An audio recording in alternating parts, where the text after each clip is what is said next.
Arin had always been fascinated by music.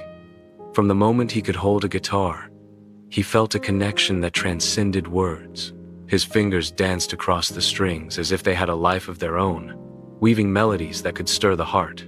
Yet, despite his talent, Arin was plagued by a deep-seated fear of performing in front of others. The thought of being judged paralyzed him.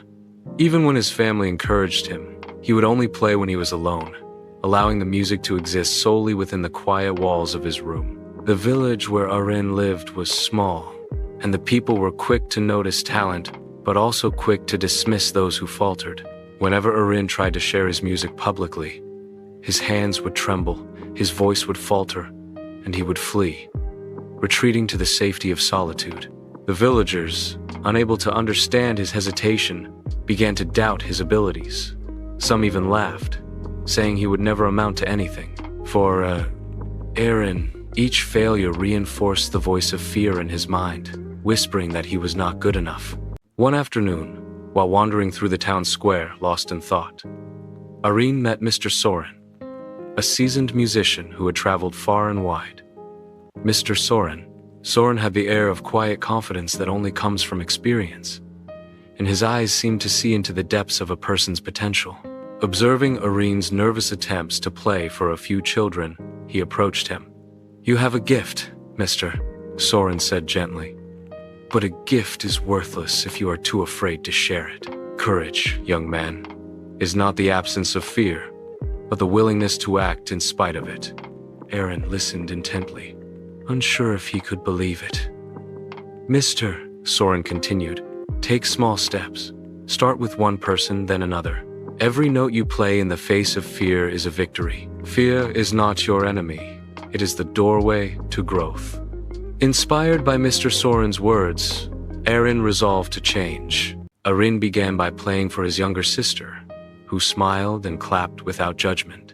Encouraged, he played for a few close friends, then gradually for small gatherings in the village.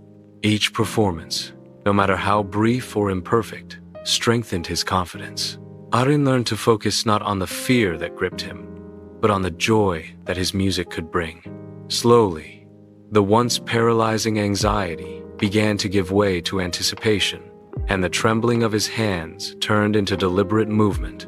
Every performance, every small step, was a victory over the fear that had once consumed him. Arin realized that courage was not something that arrived instantly. It was built moment by moment, through persistence and belief in oneself.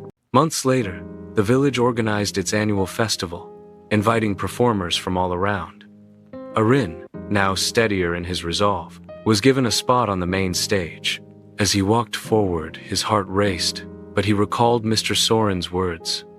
Closing his eyes, he let the music flow from within him. The notes, tender yet powerful, rose and filled the square, reaching every corner. The villagers listened in awe, moved by the beauty and emotion of his performance. When the final chord lingered in the air, the crowd erupted in applause.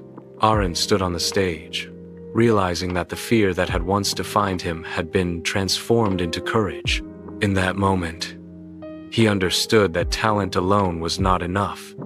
It was the willingness to confront one's fears that created greatness.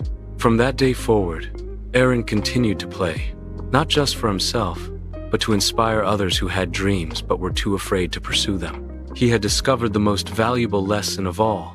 Fear may visit you, but it is courage that allows you to create your legacy.